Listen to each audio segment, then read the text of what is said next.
주님의 크신 은총이 여러분과 함께 하시기를 바랍니다. 오늘 우리가 살아가는 사회를 성공지향적인 사회 이렇게 말하지요. 모두가 성공하기 원하고 모두가 승자가 되기를 원해요. 사실 실패자가 되는 건 누구도 원치 않습니다. 얼마 전에 감독 선거가 있었습니다마는 결과가 좋은 결과가 나오진 않았어요. 누군가는 승자가 되고 누군가는 패자가 됩니다. 패자가 되는 것은 아무도 원치 않아요. 왜냐하면 승자는 사랑을 받지만 패자는 설 곳이 없어요. 1등은 박수를 받는데 그 외의 사람은 실패자로 여겨지게 됩니다. 우리 사회가 이렇게 성공지향적인 성향을 강하게 띠면 몇 가지 부작용이 나타나는데요. 먼저 사회가 지나치게 성공지향적으로 바뀌면 사람들이 부정직해진대요. 정직하지 않은 사회가 된다는 거죠. 왜냐하면 패자는 용서받을 수 없는 그냥 죄인이 돼버리거든요. 대학에 떨어져도 요즘은 이제 점차 앞으로 이제 학생 수가 모자라서 떨어지는 학생이 이제 거의 없을 것 같은데, 안 가겠다고 본인 스스로 이제 결단을 하지 않는 한 가겠다고 작정하면 다 갈 것 같아요. 근데 예전에는 대학에 떨어지는 일이 많았잖아요. 그러다 보니까 대학에 떨어지면 죄인이 돼버려요. 그래서 지지 않기 위해서, 뒤처지지 않기 위해서 뭔가 속이고 거짓말하고 사기를 쳐서라도 승자가 되려고 애를 썼다는 거죠. 1등이 되려고 하는 거예요. 그러다 보니까 사회가 부정직해져요. 정직한 모습으로는 승리할 수 없으니까, 정직한 모습으로는 성공할 수 없었으니까. 우리 사회가 지금 그렇게 왔잖아요. 오랜 시간 동안 사실은 모든 공직사회부터 시작해서 사회 전반에 걸쳐서 이제 그렇게 부정직한 사회, 그래야만 돈이 좀 벌리고 성공하고 이랬던 사회였잖아요. 이제 조금씩 그것들이 제약을 받으면서 예전에는 쉽게 했던 일들을 지금은 함부로 하지 못하죠. 그게 단적으로 제가 경험해 보니까 고속도로에서 예전에는 경찰들이 자주 잡았어요. 그러면 면허증 밑에 돈 좀 넣어서 주면 그냥 바로 가기도 하고 이랬던 시절이 있지요. 부끄러운 과거가 됐습니다만은 요즘은 돈 줬다간 큰일 나요. 받지도 않고 바로 그걸 오히려 이제 문제 삼기도 합니다. 물론 뭐 곳곳에 다 없어졌다고 말할 수는 없겠지만, 그러다 보니까 고속도로에는 무인 카메라 위주로 있고 실질적으로 경찰이 직접 잡는 경우는 거의 없잖아요. 예전에는 거의 다 경찰들이 잡았어요. 이렇게 사회가 부정직해진다는 거예요. 두 번째로, 우리 사회가 지나치게 성공지향적으로 바뀌면 사람들의 모습이 우유부단해진대요. 실패할까봐 두려워서 무슨 일을 쉽게 결정하지 못하는 거예요. 두 가지 일을 딱 놓고 이걸 할까 쉽게 결정을 못하는 거죠. 이거를 가르쳐서 결정장애 이렇게도 얘기를 해요. 우리는 모두 결정장애가 있는지 몰라요. 뭘 먹어야 될지 중국집에 가면 꼭 고민이 되는 게 있죠. 짜장면을 먹어야 될지 짬뽕을 먹어야 될지 뭐 이렇게 고민이 되는데, 그래서 이제 요즘은 두 가지가 함께 나오는 음식도 생긴 거잖아요. 쇼핑 가면 백화점에서 이걸 살까 저걸 살까 막 고민하고 돌아다니면 정말 피곤하죠. 그게 저는 옷 사러 다니는 게 참 쉽지 않아요.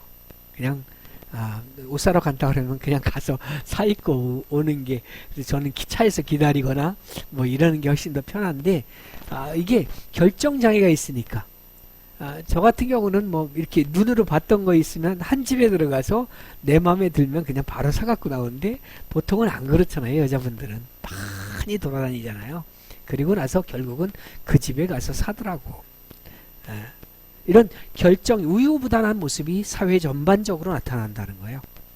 세 번째로, 우리 사회가 이렇게 지나치게 경쟁사회가 되면 일 중독자들이 생긴대요. 사실 알코올 중독자보다 더 무서운 게 일 중독이래요.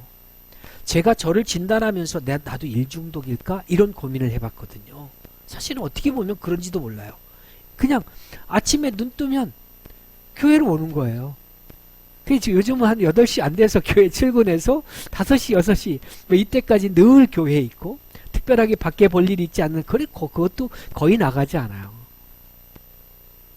이러다 보니까 이게 편하고 막 어디 가서도 일이 먼저 머리에 떠오르고 이런 거 보면 저도 일 중독 같은데 일 중독이요 술 중독보다 훨씬 더 무섭다는 거예요. 근데 이게 왜 일 중독이 되냐면 성공해야 되니까 승자가 돼야 되니까 1등 해야 되니까 정신없이 일하는 거예요. 그러다 보면 가족이 없어지는 거죠. 우리 사회가 그랬는데 요즘 젊은이는 또 달라요. 직장에서 돈을 조금 덜 받더라도 즐길 거 다 즐기고 가족과 함께 여유롭게 살려고 애를 써요.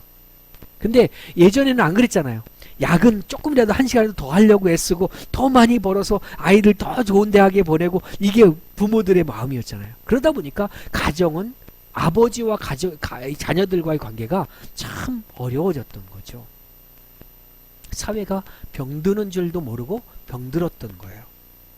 마지막으로 지나친 성공주의적인 사회는요 사람들의 마음속에 두려움이 있고 죄책감을 심어준다고 그래요. 이게 과거에 내가 조금이라도 실패하면 그 실패를 감당하지 못하는 거예요. 혹시 다른 마이크 켜 있으면 꺼줄래요? 우리 전사님 마이크나 뭐 이렇게 키보드 거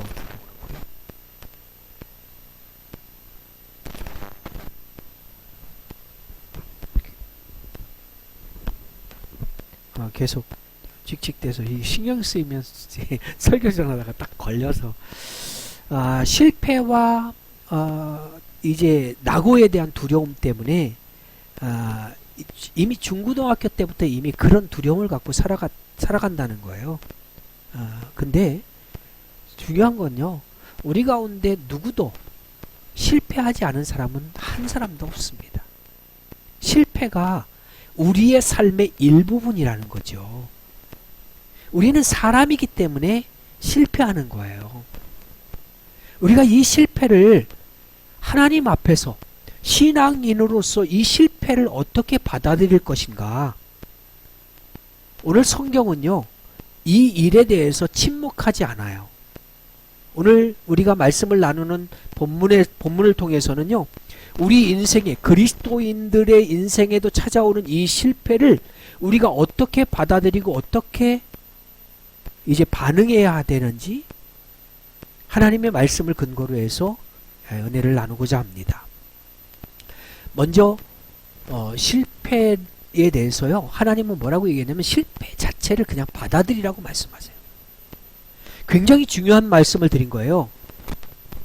최근에 여러분들도 실패를 경험하신 적이 있을 거예요. 누구나 다 마찬가지예요. 근데 여러분들이 실패했다는 것은 뭐냐면 내가 바로 살아있다는 증거고 인간이라는 증거예요. 이게 잘못된 게 아니라는 거죠. 사람은요 실패할 수밖에 없는 존재라는 거예요. 실패는 결국 우리의 삶의 일부분이에요. 실패와 더불어 살아가는 존재, 그게 인간이라는 거죠. 그래서 실패는 성공을 위한 선택이 아니라 필수 과목이라고 성경이 얘기하는 거예요. 여러분들의 인생, 여러분들의 과거를 되돌아봐도 마찬가지고요. 저 같은 경우도 되돌아보면 그래요. 지금까지 정말 수없는 실패 반복해 왔어요. 이러지 말았으면 좋았을걸. 이 말을 내가 하지 말았어야 되는데 뭐 이런 어떤 실패 경험들이 있어요. 지금도 여전히 실패를 경험하고 살죠. 뭐 내 감정을 다루는 문제에서 실패했던 경우, 또 부부간의 대화 문제에서 실패했던 경우, 그리고 성경을 읽다가 중단했던 문제, 죄에 대한 문제, 이런 수많은 영역에서 실패를 우리는 경험하며 끊임없이 그걸 또 하고 있어요. 앞으로도 그 일들을 여러분들은 또 계속 할 거예요. 이게 현실이에요. 우리가 이제 우리만 실패하는 게 아니라요. TV에서 저 사람 좋겠다. 야, 최고다. 라고 얘기하는 슈퍼스타들도 실패를 경험해요. 뭐 예를 들어서 야구 같은 경우 타자들이 3할 때를 치면, 안타를 3할 때를 치면 그 사람은 최고의 타자가 됩니다. 아주 훌륭한 타율이죠. 그런데 3할이란 얘기는 뭐냐면 10개 중에 3개 정도만 안타가 치고 7번은 아웃을 당한다는 얘기예요. 실패가 훨씬 배도 더 많아요. 그런데 그 사람들을 우리는 성공자라고 보는 거예요. 성경에도 수많은 사람들의 자서전적인 이야기들이 있어요. 그런데 그 성경에 나오는 자서전은요, 한 가지 특징이 있는데 결정적인 실수를 성경이 한 번도 빼뜨리지 않는다는 거예요. 적나라하게 그냥 드러내요.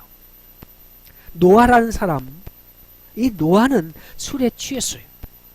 결국 그 술로 인해서 아들을 저주하게 됩니다. 모세는 화를 내고 가나안 땅에 들어가지 못했어요. 분노의 감정을 다스리지 못해서 가나안 땅, 소망했던 그 땅에 들어가지 못한 거예요. 다윗은 간음하고 살인까지 저질렀어요. 기드온은요, 300명의 용사와 함께 이제 미디안의 군사를 물리쳤던 이 기드온은요, 두려워서 도망가던 사람이에요. 기생 라합은 한때 장녀 생활을 한 거예요. 도마는 늘 의심이 많았고요. 요한과 마가는 사역의 현장에 있다가 도망갔어요. 오늘 본문에 나오는 수제자였던 베드로도 역시 마찬가지죠. 예수님을 부인하지 않겠습니다. 그렇게 다짐하고 또 다짐했는데 예수님을 모른다고 3번씩이나 부인해요. 3번째는 저주까지 했다고 그랬어요. 근데 여기서 저주는요, 예수님을 저주한 게 아니에요. 자기 자신을 저주한 거예요.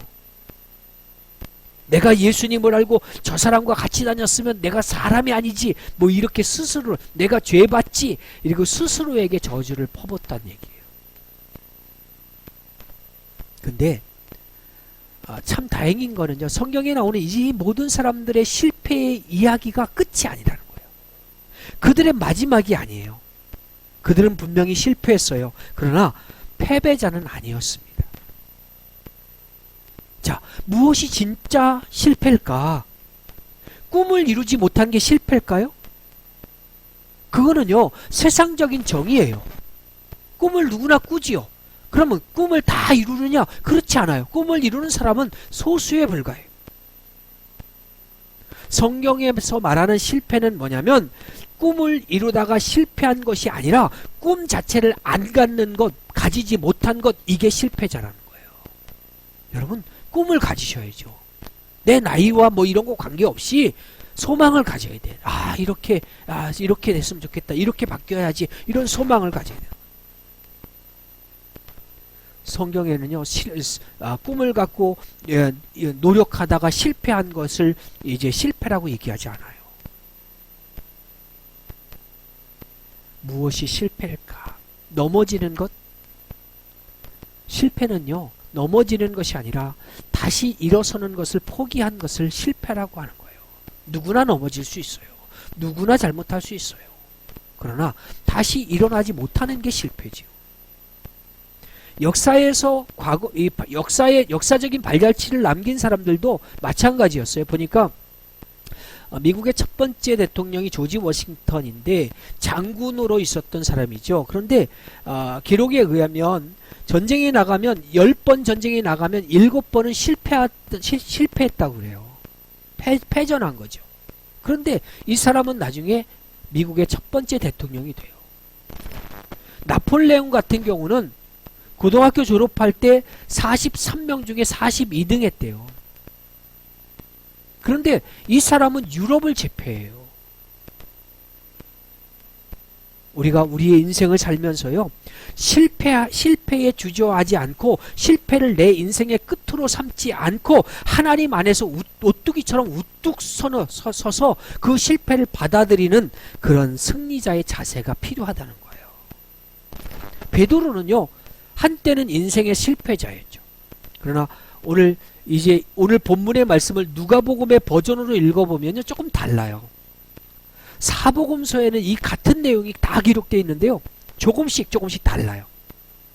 누가복음에 보면 오늘 본문에는 없는 내용이 첨가되어 있는데, 베드로가 예수님을 3번 부인할 때 그 순간에 예수님이 베드로를 쳐다봅니다. 그러니까 예수님의 눈과 베드로의 눈이 맞닥뜨린 거예요. 시선이. 그 순간 베드로가 어떻게 합니까? 자신이 예수님을 3번 부인한 사실을 깨닫고 밖으로 나가 통곡하지요. 근데 놀라운 사실은요, 이게 사도행전으로 넘어가 보면 베드로의 실패가 실패로 끝나지 않아요. 그가 놀라운 승리자가 돼서 복음 전도자로 이제 그렇게 서서 교회의 지도자로 서 있습니다. 결국 나중에는 이제 전승에 따르면 로마 군인이 그 베드로를 이제 죽이고자 할 때 베드로가 이제 내가 어떻게 주님과 똑같이 십자가에 바로 매달려 죽겠느냐, 나를 거꾸로 매달아 죽여라. 그래서 거꾸로 매달려 죽었다는 그런 기록입니다. 잠언 24장 16절에 보면 대저 의인은 7번 넘어질지라도 다시 일어나려니와 악인은 재앙으로 말미암아 엎드러지느니라 그랬어요. 다시 일어서는 거예요. 그게 의지, 하나님이 붙드신 사람. 두 번째로 오늘 본문에서 우리가 생각해 볼 건 뭐냐면 우리 인생에 찾아온 실패에 대해서 우리가 어떻게 반응할 거냐는 거죠. 우리가 보통 이 실패라고 하는 소리를요, 부정적인 인식을 갖고 있어요. 근데 지혜로운 사람은 어떤 사람이냐면 실패를 통해서 배워나가는 사람이 지혜로운 사람. 실패는 하나님께서 우리의 인격과 신앙을 성장시키기 위해서 가장 즐겨 쓰시는 연장과 같은 거라는 거죠. 사실 우리가 성공한 것 가지고는 별로 배울 게 없다는 거예요. 자신의 능력으로 모든 것을 이뤘다라고 하는 교만함, 자만감밖에 들어올 게 없어요. 근데 실패할 때 그 실패의 현장에 내 귀를 가까이 대면 음성이 들려요. 소리가 들려요. 거기서 놀라운 하나님의 말씀이 들려오기 시작하는 거예요. 시편 기자가 시편 119편 71절에서 이렇게 고백하죠. 함께 읽어볼까요? 같이 읽습니다. 시작. 고난당한 것이 내게 유익이라. 이로 말미암아 내가 주의 율례들을 배우게 되었나이다. 아멘. 고난으로 인해서 주의 율례를 배웠다는 거예요. 모든 일이 잘 될 때는 주의 말씀이, 하나님의 말씀이 머리로만 알았어요. 깨달아졌어요. 아, 그거구나. 그렇게 알았어요. 그런데 고난이 찾아오고 나니까 그동안 다 알고 있었던 그 말씀들인데 그 말씀이 가슴으로 느껴지는 거예요. 가슴에서 보여지는 거예요. 실패가 찾아올 때 비로소 하나님의 말씀이 깨달아진다는 얘기예요. 베드로 같은 경우 그랬잖아요. 정말 당당했던 사람이에요. 주님과 죽는 한이 있더라도 내가 결코 주님을 부인하지 않겠습니다. 정말 당당했던 사람이에요.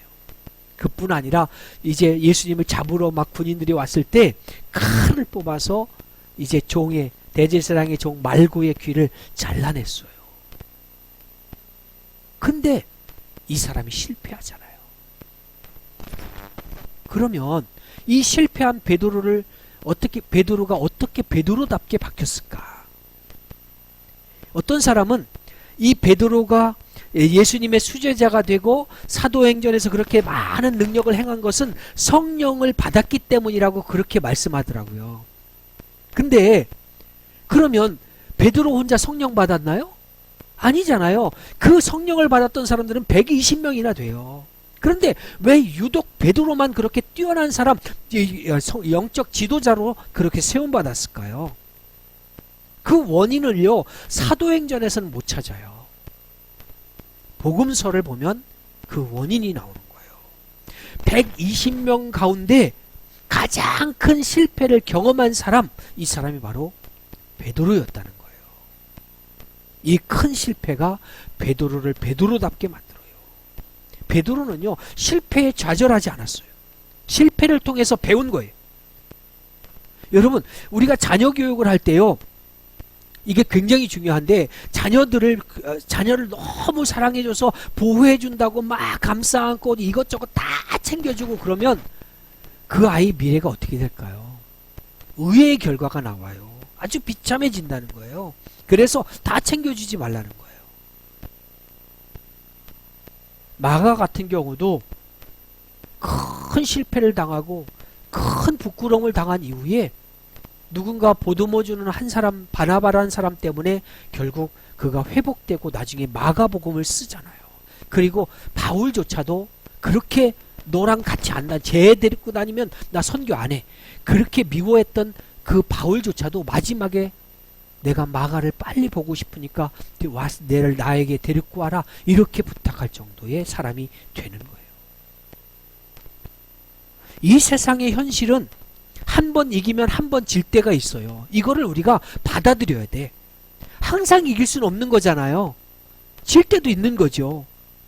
어릴 때 항상 이기도록 교육받으면 실패를 경험할 때 그 실패를 감당하지 못해서 스스로 목숨 버리는 거예요. 때로는 그래서 맞는 것도 배워야 한다고 누군 그러더라고요. 아, 세상에 나보다 센 놈이 있구나, 이거를 좀 알아야 된다는 거예요. 그래야 그 아이가 건강하게 자란다는 거예요. 하나님이 그랬어요. 우리에게 성공을 위해서 가르치시기보다는 실패를 통해서 무언가를 교훈하기를 원하셨거든요. 열왕기상 17장에는 엘리야의 이야기가 나오는데, 이스라엘에 큰 가뭄이 오죠. 물이 없어서 막 쩔쩔매는데 하나님이 엘리야 선지자만 어디로 데려가냐면 광야로 데려가요. 광야에는 물이 더 없을 것 같은데 왜 광야로 데려갈까? 그 광야에 있는 그리시네가에 데려가는데 거기에는 물이 있었어요. 놀라운 건요, 하나님이 까마귀를 통해서 거기에서 엘리야를 먹이셨어요. 세계적인 휴양지, 최고의 휴양지는요, 사막 있는 쪽에 있다고 그래요. 사막이요, 의외로 물만 있으면 굉장히 좋은 곳이 된답니다. 근데 물이 없어서 문제지요. 습기가 없고요. 사막은요, 제가 여행을 해보니까 뜨거운 해는 있지만 습기가 없어서 후덥지근하질 않아요. 덥다는 느낌이 안 나요. 그런데도 가이드는 뭐라고 얘기하냐면 물을 항상, 목이 마르지 않아도 물을 계속 마시라는 거예요. 왜냐하면 나도 모르게 땀이 나는 순간 다 증발돼서 없는 거거든요. 근데 동남아 같은 경우 여행하면 단기 선교 가면요, 저녁 한 5시쯤 되면 꿉꿉해서 막 빨리 들어가고 싶은 거야. 사막은 세계에서 가장 유명한 골프장도 사막에 있대요. 그러니까 엘리야가 얼마나 좋았겠어요. 물도 있고 까마귀가 먹을 것도 갖다 주고. 근데 열왕기상 17장에 보면 어느 날 갑자기 그리시네가에 물이 그쳐요. 물이 있으면 최고의 장소인데 물이 없어지는 거야. 그때 엘리야가 어떻게 반응합니까? 하나님, 아직 제가 여기 있어요. 시냇물을 그치게 하시면 제가 어떻게 삽니까? 하나님, 물을 주셔야죠. 근데 하나님은요, 그리시네가에 다시 물을 흐르게 하지 않으셔요. 하나님께는 특별한 목적이 있었어요. 그에게 고통을 주시는 목적이 있어요. 엘리야는 거기서 휴가처럼 그렇게 회복하는 시간을 즐기고 있는데 하나님은 계획이 딴 데 있던 거예요. 하나님은 그를 다른 곳으로 보내고 싶었어요. 그리시네가에 물이 마르자 엘리야는 다른 곳으로 떠나야만 했습니다. 가다가 만난 곳이 어디냐면 갈멜산이에요. 그 갈멜산에서 이제 엘리야는 바알 선지자들을 물리치는 대역사를 이뤄내는 겁니다. 여러분들의 삶 가운데 그리시네가가 말랐던 적이 있습니까? 여러분의 물질의 시내가 말랐습니까? 여러분의 인생에서 관계의 시내가 말랐습니까? 그때 여러분들이 뭘 해야 되냐면 하나님께 귀를 기울이는 거예요. 내가 너무 많은 말을 쏟아내는 게 아니라 조용히 엎드려 묵상하고 하나님의 음성을 듣고자 하는 거예요. 왜? 이 순간을 내게 주셨습니까? 라고 하는 질문을 던지고 하나님의 음성을 듣고자 하는 거예요. 하나님은요, 메마름을 통해서 무언가를 가르치시길 원하거든요. 우리의 인생을 다른 방향으로 확 틀어버리길 원하시는 거예요.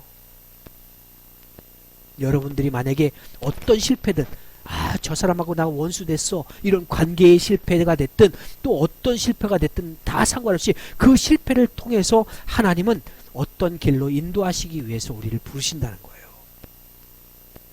중요한 거는 우리가 어떻게 반응하느냐예요. 똑같은 실패가 왔는데 반응하는 거에 따라서 그 결과가 완전히 달라지잖아요. 올바른 반응을 하셔야 되는데 하나님께 반응을 하십시오.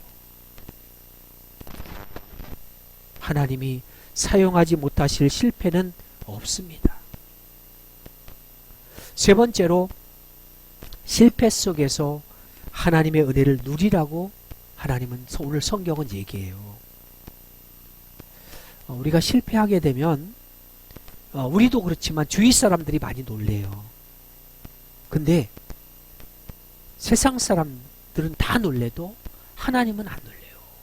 아, 저 사람이 저렇게까지 타락해? 아우, 저 사람이 저럴 수가 있나? 실패를 우리 뭐 경제적인 망하는 것만 생각하는데 아니에요. 도덕적으로 막 무너지고 막 윤리적으로 이제 문제가 생기고 이런 실패들도 얼마든지 있거든요. 거친 말들이 막 쏟아지고 이런 경우도 있거든요.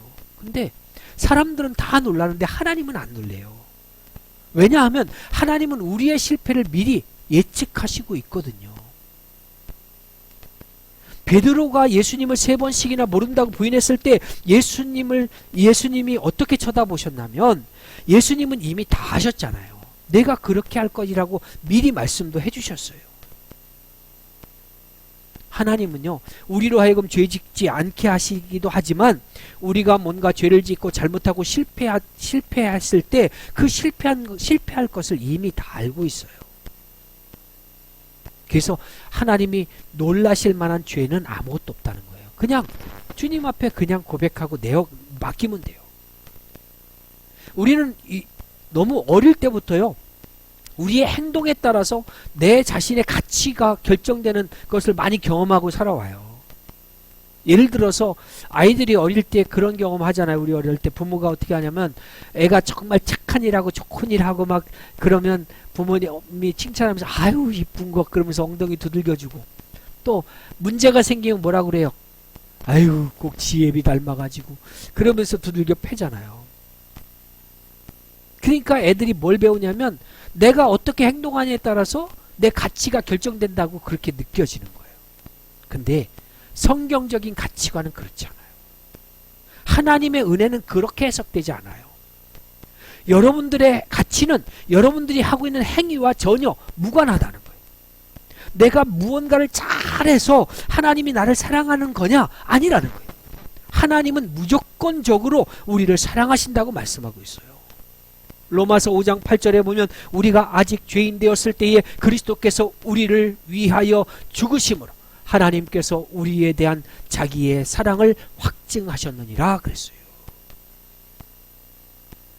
우리가 예수를 믿고 올바로 똑바로 선하게 행동하니까 하나님이 우리를 위해서 아들을 보내주신 게 아니라는 거잖아요.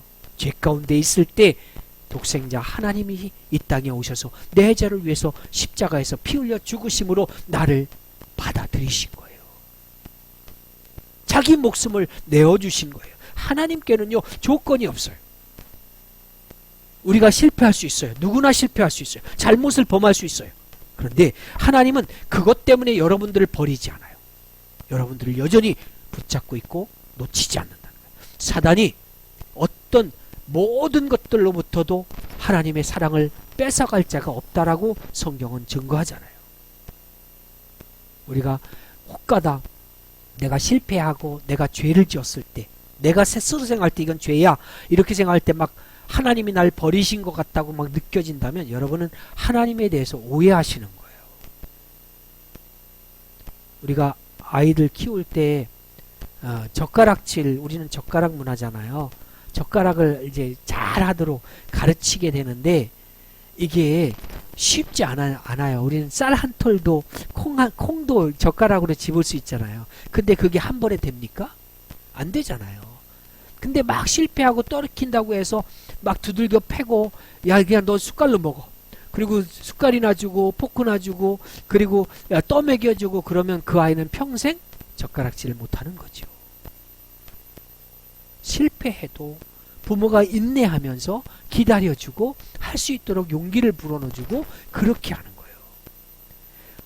하물며 사람도 그렇게 하는데 하나님은 얼마나 인내하시겠어요. 사람의 눈으로 하나님을 제한시키면 안 돼요. 내가 세 번까지는 참아서 네 번째는 화를 내는 것처럼 하나님도 도무지 날 못 견디실 거야. 이렇게 판단하지 말라고요.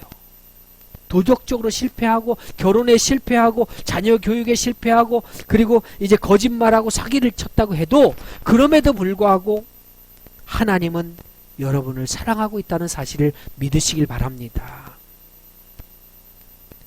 여러분들이 지금 어떤 실패를 붙들고 있는지 모르겠어요. 근데 실패했을 때 기쁜 소식 두 가지가 있는데, 첫 번째는 하나님은 능히 그것까지라도 용서하실 분이라는 거예요. 두 번째는 하나님이 그 실패를 통해서 더 놀라운 사람을 하나님의 사람으로 변화시키고자 한다는 거죠. 그냥 하나님 앞에 내 가지고 있는 모습 그대로 가지고 나오시면 돼요. 실패를 용서하실 뿐만 아니라 그 실패를 통해서 여러분들을 더 위대한 하나님의 사람으로 만들어 가실 줄로 믿습니다. 아멘.